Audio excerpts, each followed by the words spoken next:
what we have here is a humanoid-shaped figure that appears in one photograph that is not there a minute later nor a minute before. They said the Patterson-Gimlin film was the best proof we'd ever get.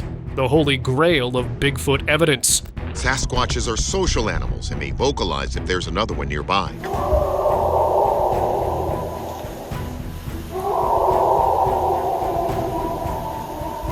But what if they were wrong? What if something clearer, sharper, and undeniably real was out there? Hidden, suppressed. A photo so detailed it makes every grainy, blurry sighting look like a joke. Well, it exists, and once you see it, there's no going back. It was the early morning of May 30th, 2024. Just another routine job for a trucker near the Sunchild First Nation Reservation, northwest of Rocky Mountain House in Alberta. Pick up some equipment, load it onto the truck, get out. Simple. Except it wasn't. As he stepped out of his vehicle, something caught his eye. Something massive. At the edge of the rural industrial site stood a beast. Not a bear. Not a man. This thing towered over everything. Upright, motionless, watching. 11 to 13 feet tall, judging by later estimates. The trucker froze for a second. Then instinct kicked in, he turned and bolted back to his truck, slammed the door, and got the hell out of there. Later, when his heart wasn't trying to punch its way out of his chest, he checked the dashcam footage. And there it was. The creature had been standing there the whole time. He just hadn't noticed it when he first drove in. That realization hit hard. It had been watching. Let's take a moment to process that. This wasn't some blurry, half-second glimpse of something in the woods. This was a clear sighting in an open area with video evidence. Not just a shadow. Not just some rustling in the bushes. A towering, inhuman figure standing out in the open. And yet, it went completely unnoticed until the trucker was outside his vehicle. What does that say about its intelligence? Its patience? This is one of the most compelling encounters in recent years, not just because of the sheer size of the creature, but because of the circumstances. Early morning, isolated area, a seasoned trucker with no reason to make up stories, and most importantly, dash cam footage to back it up. Authorities? Silent. Experts? Nowhere to be found. The official story doesn't exist, but the footage does, and those who have seen it know what they're looking at. Another chapter in the ongoing enigma of Bigfoot-like creatures. A reminder that the wilderness holds secrets most people aren't ready to face. Technology is catching up. Cameras are everywhere. If this thing is real, and the evidence keeps piling up, it's only a matter of time before the world is forced to wake up to the truth. The question is, will anyone believe it when that day comes? And just when you think it's all over, that maybe the trucker's sighting was a one-off, just another encounter, the universe drops something else into the mix. Something bigger, something recorded. A trail camera set up to study wolverines in west central Alberta was supposed to capture footage of small, ferocious predators. Instead, it caught something else. The camera was supposed to record wolverines, small, vicious, perfectly built for survival. But instead of a wolverine, something else triggered the lens. Something big, something massive, something that shouldn't exist. The footage is almost too perfect. A dark figure, impossibly tall, striding through the wilderness like it owns the place. It moves with a purpose, slipping between the trees with a smoothness that shouldn't be possible for something its size. Not a bear, not a human, and definitely not a wolverine. Let's take a step back. This isn't just some random footage. This is a stationary, automated camera. No shaky hands, no adrenaline-fueled mistakes, no human bias. The camera doesn't care about myths or legends, or the hundreds of years of speculation surrounding Bigfoot. It just records what's there. And what was there defies every logical explanation. Now, if this were just a bear, we wouldn't even be having this conversation. People who analyze wildlife footage know what a bear looks like. They know the gait, the posture, the way a bear lumbers through the underbrush. And this was no bear. The stride was all wrong. Too long, too smooth. It didn't plod like a bear. It didn't hunch or drop to all fours. It just walked, straight-backed, controlled, almost human, but not quite. And here's where it gets really interesting. The skeptics jumped in immediately. It's a hunter, they said. A guy in a suit. Right, because a random guy just happened to be wandering alone through a remote stretch of forest, miles from civilization, at just the right moment to get caught on a research camera. And if that's the case, where's the rest of the footage? Where's the before and after? The guy who set up the camera didn't mention a single human being wandering through that area. No tracks, no reports of missing hunters, just this shadowy figure. So what are we looking at?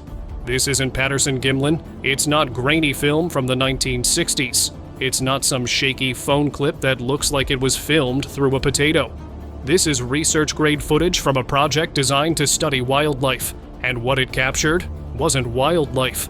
At this point, it's almost funny. How many times can we do this? How many times does something impossible need to show up on camera before people stop brushing it off? Before they stop twisting themselves into knots trying to explain it away? And just when the skeptics start to relax, telling themselves the trail cam footage was just another misidentification, another piece of the puzzle drops. This time, it's not a lone trucker or a shadowy figure in the trees. This time, it's a full-blown surveillance shot with multiple animals in the frame. The clip starts off harmless enough. A herd of elk grazing in a quiet forest clearing. Peaceful, normal. But the real story isn't in the open. It's lurking just beyond the tree line. Look to the left. Not at the elk, at the trees. At first, nothing seems unusual. Just a dense wall of pine. But then it happens. A shift. A movement so brief, so subtle, you could blink and miss it. Something is there, just beyond the shredded-looking trees. Something watching. And here's the kicker. Whatever it is, it moves with intent. It's not wandering. It's not stumbling around like a bear foraging for food. It knows exactly what it's doing. It shifts, tracking the elk, then vanishes. Not like an animal startled into running, not like a person trying to get a better look. It moves like something that understands stealth. Now, let's think about that for a second. The elk don't react. They keep grazing, completely unaware. That means whatever is in the trees is good at staying hidden. It doesn't spook the animals. It doesn't make noise. It doesn't break branches or snap twigs. It blends. That's not random. That's skill. And if you're still thinking, probably just a bear, ask yourself this. Since when do bears sneak around like trained hunters? Since when do they move through a forest without making a sound, timing their steps perfectly to avoid detection? They don't, but something else does. The video is brief, but it speaks volumes. The creature, whatever it is, knows the game. It knows how to move, when to move, and when to disappear. Almost like it's done this before. Almost like it's been watching, learning, waiting. You've seen the elk footage. You've watched the shadow move. You've questioned what's really lurking in the forests of Alberta. But before anyone can fully process that, another sighting surfaces, this time from a place where things should be predictable. An oilfield worker, just doing his job, checking equipment along a remote stretch of road east of Banff Park, captured something he wasn't even looking for. His dash cam, running as usual, recorded what he missed in the moment. A towering figure, dark and motionless, lurking just inside the tree line. Let's break that down. The worker didn't see it with his own eyes. He only noticed it later, reviewing footage after the fact. Think about what that means. This figure wasn't just standing there, exposed, waiting to be seen. It was blending, camouflaged by the shadows, practically invisible to the human eye. But the camera caught it. And here's where things get even weirder. This wasn't the first time something like this happened in the area. A year earlier, just 25 to 30 miles west, another piece of footage surfaced. But this one, even more unsettling. A massive Bigfoot this time, carrying a smaller one. That's right, not just a lone, wandering creature. A family. Now ask yourself, why does no one talk about this? Why isn't this headline news? If a year ago, a Bigfoot was spotted carrying its young, and now, just miles away, another is standing watch in the woods. What does that tell you? They're moving. The idea of Bigfoot as a solitary creature, some rogue giant lumbering through the wilderness, is outdated. The evidence suggests something else entirely. Social structures, migration patterns, a hidden, intelligent species operating just outside our perception. And where are they going? Lower elevations, closer to where we are. Think about it. These sightings aren't happening deep in some untouched wilderness. They're creeping closer, closer to roads, to workers, to cameras. And yet, nothing. No official investigation, no mainstream acknowledgement. Just another video quietly making the rounds. Another eyewitness left to wonder what exactly they stumbled upon. But the pattern is there. The pieces are fitting together, and the question isn't whether Bigfoot exists, it's how much longer they can stay hidden. We've got dashcam footage, we've got eerie figures slipping through the trees, too smart and too deliberate to be just another misidentified bear. We've got a possible family unit on the move, and yet, the silence from the experts is deafening. But here's the thing, Bigfoot isn't just seen, it's heard. For decades, people deep in the woods have reported bone-chilling sounds echoing through the night. Not the usual howls of wolves or the distant cries of a fox. Something different. Something bigger. Shrieks, growls, deep guttural howls that carry for miles. And then there's the wood knocking. Loud, deliberate smacks of something solid against a tree. A signal? A warning? Whatever it is, it's not random. These knocks have a pattern, a rhythm. As if something out there is trying to communicate. Of course, the skeptics have their go-to explanations. It's just a fox. Probably a coyote. And sure, sometimes it is, but not always. Take what happened in 2019. A group of hunters out in the forests of northwestern Ontario caught something on video. 5 minutes of eerie, unearthly screams echoing through the trees. The sound was so unsettling, so unnatural, that even seasoned outdoorsmen were shaken. The video spread like wildfire. Bigfoot speculation exploded. And then, silence. No follow-up, no real explanation. Just another chilling recording, brushed off like it was nothing. But let's be real. If these sounds are coming from Bigfoot, that changes everything. That means they're not just surviving out there. They're talking. Some reports even describe strange chatter, voices that sound almost human but not quite. Words you can't quite make out. So Bigfoot isn't just watching. It's not just moving in the shadows or slipping past dash cams. It's communicating. It's knocking on trees. It's making guttural howls that send shivers down the spine of anyone unlucky enough to hear them. But Bigfoot isn't the only creature lurking in the dark corners of the world. Because just when you think you've wrapped your head around one mystery, another one kicks down the door. And this one drinks blood. The chupacabra. A creature so feared, so infamous, that its name alone sends waves of panic through farmers across the Americas. The legend started in Puerto Rico in the mid-90s. But let's get one thing straight. It didn't come from nowhere. Livestock had been found dead before, their bodies drained, their wounds too precise to be from any known predator. But it wasn't until 1995 that the creature truly stepped into the spotlight. That year, 8 sheep were discovered, their bodies eerily intact, except for 3 puncture marks in their chests. And every single drop of their blood? Gone. And then the sightings began. People described something out of a nightmare. Reptilian, 3 to 4 feet tall, spikes running down its back, eyes that seemed too intelligent, too focused. One of the first and most famous eyewitnesses, Madeline Tolentino, saw it standing right outside her house in Canovanas, Puerto Rico. That was the moment the world took notice. From there, the reports spread like wildfire. Mexico, the southern United States, Brazil. The chupacabra was no longer just a Puerto Rican nightmare. It was everywhere. And if you think the legend has faded into the past, think again.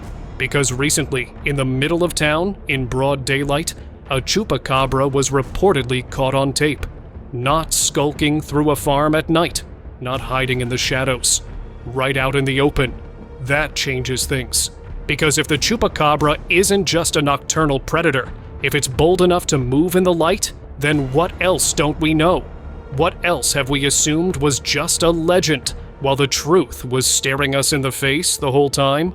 So we've got blood-draining creatures prowling the Americas, and massive shadowy figures moving through the forests of Alberta. But if you think the phenomenon is contained to just those regions, think again. Because in Michigan's Upper Peninsula, something or someone is watching. Craig Sulk, a hunting guide with 80 acres of dense, isolated forest near the Wisconsin border. He wasn't looking for trouble. He wasn't chasing legends. He was just using his trail cameras to track local wildlife, like any experienced outdoorsman would. But then, one image changed everything. At first glance, it didn't make sense. It was subtle. Almost too subtle. A shape standing in the middle frame of a set of 3 photos. The first and last frames? Empty. Whatever it was, it had moved. But here's where things get weird. Its entire body was the same uniform color. No visible clothing. No gear. No face. A disguised hunter? Maybe. But what kind of hunter moves so fast they only appear in a single frame? What kind of hunter has no visible skin or features? And why would they be lurking in the thick wilderness of the Upper Peninsula, one of the most sparsely populated areas in the state?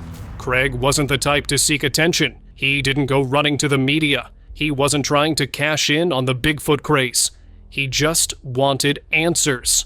And so, a team of experienced Bigfoot investigators made the trip to Menominee, Michigan, a place where sightings are so frequent that no one in the know is surprised anymore. Because here's something you might not realize. Michigan's Upper Peninsula is practically built for something like Bigfoot. It's an endless stretch of deep forest, winding rivers, and near total isolation. Only 3% of the state's population lives there. If a bipedal predator needed a place to exist unnoticed, it doesn't get better than this. Craig's property in particular is a gold mine. It's packed with deer, prime hunting territory, and even a mineral-treated stump designed to help with antler growth. The perfect place for a creature that needs to stay hidden but still has access to food. So the team got to work. They ran photo recreations. They analyzed the terrain. And then, during a nighttime investigation, something happened. Unexplained noises in the darkness. A sense that they weren't alone. But as with so many encounters, the evidence remained just out of reach. Nothing conclusive, nothing definitive, just the lingering question. What was in that photo? So, Michigan's Upper Peninsula gave us a shadowy figure that flickered in and out of existence. No explanation, no clear answers, just a single frame of something that shouldn't have been there. But if you think that's unsettling, let's take a little trip west. August 2013, Port Renfrew, British Columbia, a place where the trees don't just stretch high, they stretch wide, ancient, thick. They make you feel small, like a guest in a world that doesn't belong to you. And maybe, just maybe, something else is out there, watching from the shadows. Bob Kimlin brings us this story, but the footage? That came from a couple just out for a hike. Nothing special. No hunting, no monster chasing, just 2 people enjoying nature. Until they saw it. It was big, upright, covered in dark fur, standing like it belonged there, like it wasn't even trying to hide. It moved, not like a bear, not like a cougar, not like anything they'd ever seen before. So they did what anyone would do. They scrambled to film it, and they got it. 2 whole minutes of footage, and then they lost it. 7 years, gone. A once-in-a-lifetime shot at capturing something people spend decades trying to find, and the memory card just disappears? Sure, let's just write that off as bad luck. But eventually, they found it. And when they finally shared the footage in 2020, they didn't claim it was Bigfoot. They didn't scream conspiracy. They just said, "This is weird." And weird is an understatement. Wendy, one of the hikers, had been leading the way along a dried-up streambed. Perfect visibility, no mistaking what they saw. The figure stood maybe 75 to 100 feet away. It was just there. Then came the smell. Thick, musty, wrong, almost like a wet dog, but stronger. And it didn't just pass through, it lingered. Then the thing started moving, and the internet, as it always does, had opinions. Some said the figure looked too clean, almost like fabric. Others zeroed in on the nose, arguing that it wasn't shaped like Bigfoot's should be. And of course, the classic question, why didn't they get closer? So let's say this isn't a hoax. Let's say all of this, the sightings, the footage, the reports, is real. Then we've got a much bigger problem. Because that would mean Bigfoot isn't just out there. It means there might be more than one kind. Think about it. Sightings scattered across the continent in vastly different environments. Not just in the deep, misty forests of the Pacific Northwest. Not just in the mountains, where the air is thin and the trees swallow the light. Now, we're talking about open land, ranch land, places where there's nowhere to hide. And this thing, it's still showing up. It's moving, and it doesn't seem too concerned about staying out of sight. First, the mountains, then the forests. Now, a ranch in west-central Alberta. This latest sighting has something the others didn't. A clear path of movement. A pattern. A truck driver spotted it first, deep in the oil fields, standing just at the edge of the tree line, watching, staring, like it was taking everything in. And when he saw it, he did the only thing that made sense. He left. Smart. But here's where things get strange. Because now, this thing has shown up again, and it's moved 20 miles from where it was last seen. What are the odds? That same massive, shadowy figure this time, not in the depths of the wilderness, but near a horse ranch. And the man who saw it? He wasn't some overexcited camper with a shaky camera. He wasn't a thrill seeker hoping for a viral video. He was a rancher, a man used to working long hours in the elements, someone who doesn't scare easy. He hadn't been looking for anything unusual that evening. It was just a routine check.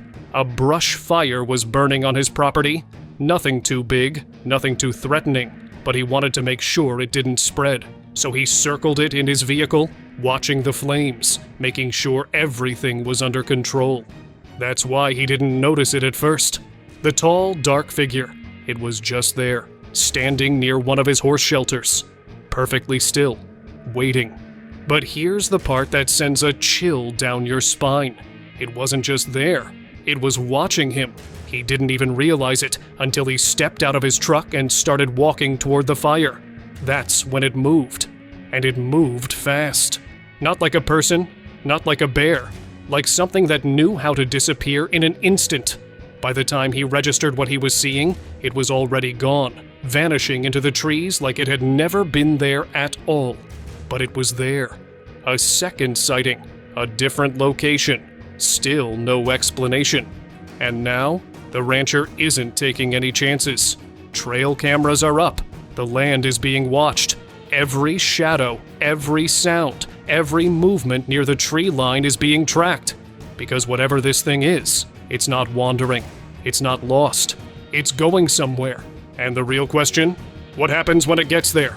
And just when you think you've heard it all, when you start to believe the strangest encounters have already been documented, something new happens. Something worse. This might just be the most terrifying encounter yet, because this time, it wasn't just a shadow in the distance. It wasn't just an indistinct figure slipping between the trees. This time, it was something else entirely, something that spoke.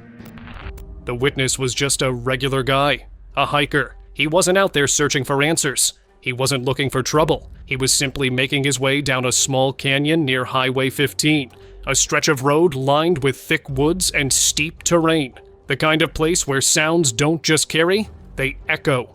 That's when he heard the first noise. Not a rustling, not the distant howl of a coyote, not the crack of a branch underfoot. Bang, loud, sudden, like something massive slamming against a tree. Then another, and another. 3 distinct thunderous cracks coming from somewhere deep in the forest, too forceful to be a falling branch, too rhythmic to be an accident. His stomach dropped, then came the screams. Not human, not animal, not anything he had ever heard before.